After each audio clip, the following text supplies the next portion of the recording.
Good evening to all of you. You're watching Lok Sabha TV. I'm Anurag Punetha with you. The crisis between Iran and the US has lopsided relations between India and Iran as well. Iran has been a steady supplier of crude oil to India for many years and decades and somehow supported India on many things as well. But the tension between Trump and Tehran has skewed the symmetry. In fact, after US withdrawal from the US-Iran deal and reimposition of sanctions on Iran, Tehran stepped up diplomatic efforts to convince the European Union, Russia and countries like Iran, India and others to continue doing business with Iran, and received a positive response initially, but gradual US pressure on India and other countries to stop buying oil or do business with Iran had the ties severed finally. Though India tries to maintain the equilibrium, recently, when US killed powerful Iranian commander Soleimani and subsequent Iranian retaliation on US bases in Iraq have further queued the pitch for India. Though this turmoil so far has not moved the oil price needle much, because the emergence of the US as a major oil producer that has come for India's rescue. Indian oil imports from the US have quadrupled over the last couple of years, as price of the oil has always been a political question in India, and India cannot remain unaffected of the soaring oil prices. So India has to do a lot of balancing and tightrope walking while maintaining ties with Iran and not to antagonize US. In the meantime, shooting down of the Ukrainian airplane in Iran, mistakenly as Iran claims, has made Iranian people furious, and they came out in droves against the political establishment in Iran, which is a new thing in Iran, and US trying to maximize this. How India would behave will all depend the relation between the two countries, as Iranian ambassador to India, Mr. Chegni, asked India for a greater role in the peace in the region and asked India to do something to de-escalate the tension. So we are going to discuss about this, that how this crisis has made India's position little uncomfortable in the region, in this edition of Public Forum.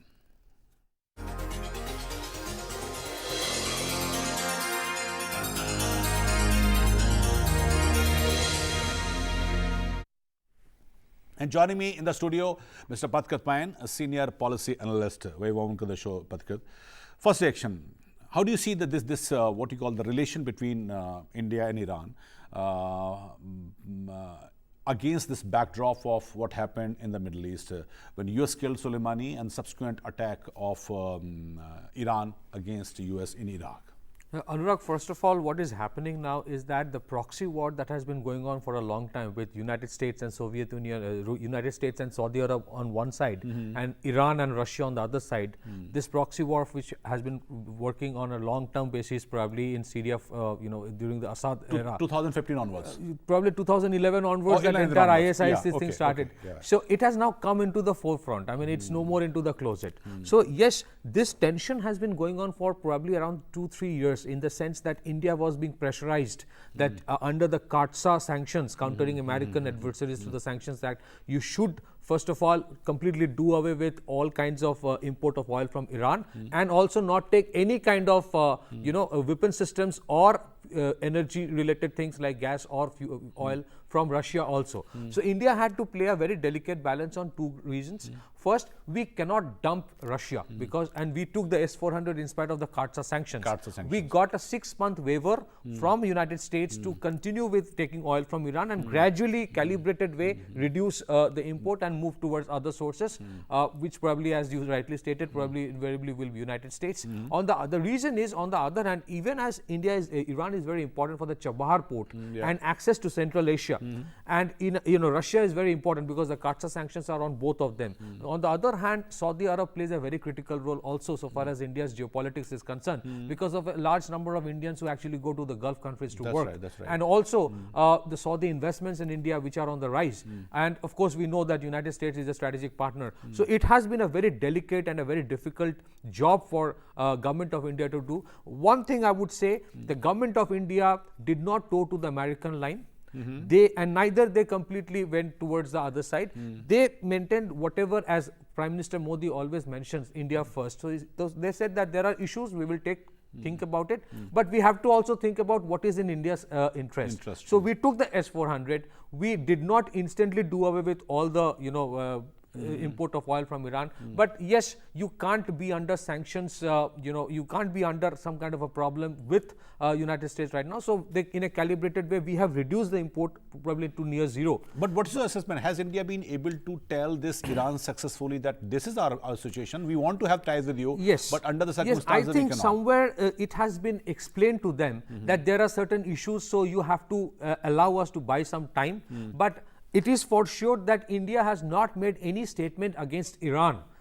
That is a very important thing we have to consider. Even in this whole issue, when we talk about war against terrorism, US has its own definition of what terrorism is. Exactly, it did not completely converge with our definition. Okay, so on certain areas we agree to what United States says, but it's not necessary we have to agree on everything. For example, when Trump comes and says that Qasem Soleimani was enemy, terrorist number one, I don't think anybody in India believes that. For example, I'll give you two reasons. From 26/11 to 9/11, in none of the terror attacks Iran was involved or Iranians were involved. That's a reality. That's a reality. When you talk about war against terror in Syria, I think Iran played a very critical role in terms of fighting at the ground level. Against ISIS. If you talk about, if United States and Trump takes credit for killing al-Baghdadi, but then, the real credit for actually destroying its institutional framework, decimating its manpower goes to Iran, goes to the Kurdish forces, Iran led by Qasem Soleimani, and also to Russia. And of course, America also has a role. We cannot completely undermine, but we can't take away the credit from these countries also. So, one interesting thing what happened, Trump, after assassination of Qasem Soleimani, resumed talks with not after talks, just before the not just before the assassination, resumed talks with Taliban on peace on issues, and so that the withdrawal can happen, and also he resumed the military training of Pakistan armed forces again. So if United States, with due respect to United States, if United States want to say that ISI is less dangerous to India than Iran, then I don't think Indians will agree to that. We may, for certain compulsions, refuse to take a stand and stay away from this controversy for the present time, for the time being, but does not necessarily mean we agree to everything what America is trying to say. And that's why if you see the Raisina dialogue that is starting today, it gives a certain amount of time for all the countries and their think tanks to come and at least understand the other perspective. And we have been successful also in terms of telling the Americans that we have our own compulsions. We can't completely disown Iran. We can't completely disown Russia, just as we can't completely disown America because Iranians don't like them. So and this is where multilateral geopolitics comes. Okay, but about this killing of General Soleimani in the region, don't you think somehow it will further complicate things there and probably would re-energize ISIS in the Sunni forces and Saudi Arabia, and also would impact global forces, oil prices, and Indian interest as well in the region? 3-4 things I'll say. Trump not only assassinated Qasem Soleimani, he also, if you remember, he deserted the Syrian Democratic Forces, and then they were slaughtered by the Turkish armed forces. Syrian Democratic Force, which was dominated by the Kurds, played a very critical role in destroying and defeating ISIS. Secondly, when you talk about, yes, today I don't know if anybody is talking about ISIS anymore or fighting radical Islamic terrorist organizations anymore, because when you talk about countries like Syria or the Assad regime, they were Ba'athists. They believed in Arab nationalism rather than promoting Islamic terrorism. Surprisingly, some of the countries who have been responsible for jihad per se in terms of whatever has happening in terms of terrorism, surprisingly those countries are also pretending to be American allies. So I think and that's why you see the Americans did not completely come and gung-ho supported Trump for whatever he did. Another thing I want to say, we might not see a full-fledged war, but we can see is hybrid war and cyber war. Asymmetrical war. Cyber war. Cyber war, okay. Because full-fledged war, I think America also knows that Iran is far bigger geographically, it has strategic depth. It will not be very easy for Iraq, for United States to come to Iran and do what they did to Iraq. We are not comparing Iran and US in terms of military capability. But it's not either easy as well for It's not easy. Okay, Mr. Avik Sen, the senior journalist and who has a keen interest in the Middle East and keep writing on Iran and the Middle East, what's happening over there. Avik, very warm welcome in the Lok Sabha TV. Well, my question is that the post-Soleimani killing and the subsequent attack by Iran and what shooting down this Ukrainian airplane in Tehran, in Iran, has complicated things in Iran. Well, do you accept that this current crisis in the West Asia has made India also a little uncomfortable? I mean, which to take side? Because this is a new, what we call the fight in old turbulent region where India has to do a lot of business with. There are a lot of things to say about this. Firstly, there was a rally behind the flag movement when General Soleimani was assassinated by US. But after that, when it emerged that the IRGC by mistake had taken down the Ukrainian plane that was carrying mostly Iranian passengers, there was a huge outcry against it in Iran.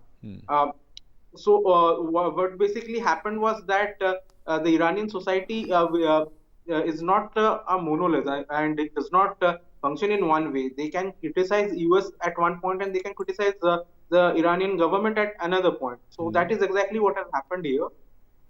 And for India, it is a very difficult choice right now, because if you read the statement that had come out from the Indian Foreign Ministry after the assassination of General Soleimani, you will see that he was not mentioned by name. He was only said as the senior Iranian leader, and neither was the US mentioned by name. There was a condemnation from the Indian side saying that we had always been saying that tensions should not be escalated. So it was a condemnation, but it was not a direct condemnation. It was in a very indirect manner. What India is very concerned about is its energy security, because more than 50%, I think it's 56% of its oil comes from the Middle East. Right now, India is trying to diversify from US. I mean, recent Hindustan Times report says that we are doubling the oil that we are buying from the US. Also, we are looking to increase our imports from Russia and African countries. That is there, but it's not easy to replace 56% of your oil imports. So we are concerned about the security of our oil import. So probably the US is doing a lot of backstopping of the oil prices since last, let's say, the 1 and 2 years that this prices has not increased. So probably that we don't have to worry about we don't have to much worry about this oil prices escalation. So can India say look alternative? I mean, this dependency is decreasing on Iran, on the Middle East. The dependency has reduced to a large extent. When we stopped buying Iranian oil, it was Iraq and Saudi that replaced it. And then right now we also have US as one of our suppliers, and many countries are actually trying to replace the oil that they are buying from the Middle East from other countries. China, for example, has a very natural advantage in terms of geography. So China is buying a lot more oil from Russia. For us, it is more difficult because we can buy Russian oil, but then the transportation cost increases, and that way the cost of the oil for us increases. So we have limited options there. Middle East is the nearest source of oil for us, but we are trying to diversify our oil imports.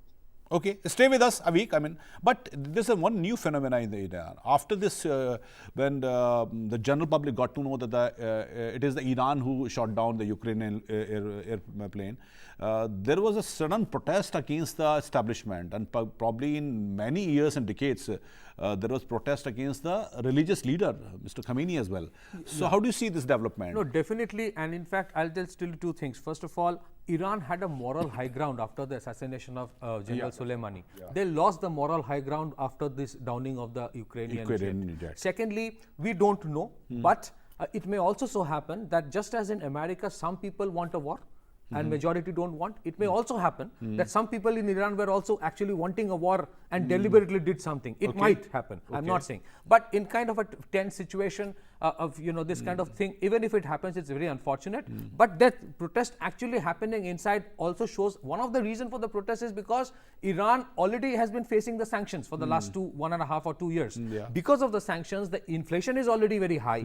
And so what the trigger is perhaps the Ukrainian jet downing. The reasons might be manifold because of pent-up frustration. The other important thing I want to say, Anurag, here is that supply side disruptions may not happen right now because Iran was already out of the market before this assassination, because the sanctions were already on them. But in the medium term, what can happen that if there is a war or some kind of a conflict, the insurance price of the logistics will increase, because in the Strait of Hormuz, from where most of the shipment happens, that is the most vulnerable point. But there is today a global slowdown, so the demand of oil is not at its peak. Secondly, there is already an oil surplus, in the sense that the moment price of oil will start rising, the shell oil companies in United States who make the shell oil, they'll start producing oil suddenly, because they work on a very nimble-footed manner. And so there would be supply side increase again. So even if there is a panic related increase temporarily, it will again stabilize. So and the other thing is that the dependence gradually on oil is reducing. We're moving towards gas or other options. So the OPEC today does not take any kind of risk in terms of instantly increasing the price as they used to do in the past.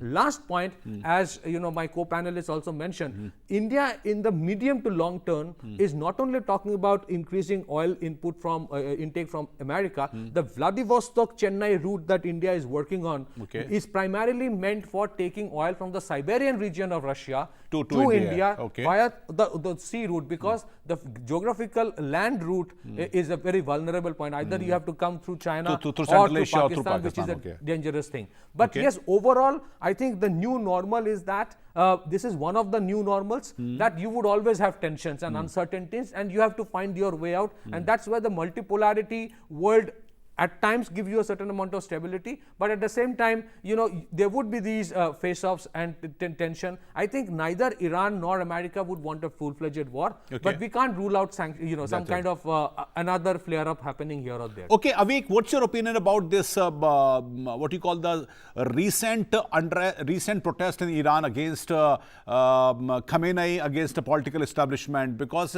shooting down an airplane may be one thing, but the pent-up frustration against the establishment, against the sanctions, against the what called the tight rule by the political establishment may be the reason. And how do you see that it will further go? Because US will try everything possible to fan this sentiment. US has been trying to cash in on the protest on Twitter, the statement by their leaders, but on the ground they have not been able to do much. But actually, you see the people directing their anger at Ayatollah Khamenei or other people of the establishment, because the IRGC comes under the direct command of Ayatollah Khamenei. So that's why you do not see protests against the president or somebody else. And in this case, the major protests were in the universities where most of the Iranian passengers were students at. Most of them were students at, and I'm not able to recall the name of the university, at one particular university in Tehran. So the majority of the protests were there, and otherwise also you saw a common people protesting against the government. Basically, what has happened is it was a human error. The IRGC statement tried to tell that when the plane was turning, it resembled a hostile target, and we took it down. But it was for public consumption, because the radar signature of a plane, whether it's turning or not, does not resemble that of a missile. I also talked to a few former engineers with the Indian Air Force. They said that it's not possible that a plane's radar signature could resemble that of a missile. Okay, final question to you. I mean, I need a short answer from you. How to do the business with this, or India has to reconcile with Iranian regional ambitions? I mean, that Iran, which is playing the, what you call the active role in Syria and Iraq and in Lebanon, in Yemen, against this new US sanction, or we can say this repackaged US assertion in the region. Iran will continue to support these actors, because it has invested in them for a long time, and the Syrian war is now almost over. All the terrorist proxies that had been propped up have been largely neutralized. So at this point of time, it's only sanctions against Syria that are holding it back. But even the Arab world is taking Assad back into its fold, and some are in talks, some are already showing signs that they will take Syria back into its fold. So US sanctions on its own could not do much, and in the whole region, whether it's Iraq or Syria or Lebanon, Iran will not give up its ambitions. Okay, okay. Final comment from you. Though I mean the many parties, the good news is that many people have said that the escalation, the tension has to escalate. But this war, I mean, you talked about this asymmetrical war, this cyber war will continue in the region. How to do this? What you call the tightrope walking? Which side to take as for the India's position is concerned? No, I think the only lesson for India is that you have to diversify more and find out alternate routes of energy. If Stuxnet could have happened on Iran, Iran would try to counter it with something lethal this time. One last point, Anurag. Iran today is not what Iraq was in 1990, which was completely isolated. Today, behind Iran, you would see a solid support of Russia and a shadow support of China, which is there. And Iran today has, and that's the reason they already have an S-300 air defense missile systems, and they're thinking of buying the S-400. So this is the new normal. It is not going to go away so soon. India would have to do business within this scenario. And for India, it is also a lesson. Work more on your resilience and don't depend on the world to fight your terrorism. Okay. Because you see how the world keeps on changing their definition of terrorism. And if the ISIA generals, if somebody says are less dangerous than the Iranian general, I think we have to reconsider our fight against terror. So this may be the lesson for the India, that India has to work on its resilience, the kind of things that are happening. But the current crisis in the West Asia has taught a country like India many things. I mean to deal with this new situation. This is the new normal in the region. This asymmetrical war will continue in the region and will jeopardize many things. But India has to find a new way to deal with both the sides. Thank you very much, Pathikrit, for coming and sharing your view. Thank you very much, Avik, for joining through Skype. That's all we have in this edition of Public Forum. Thank you very much for watching.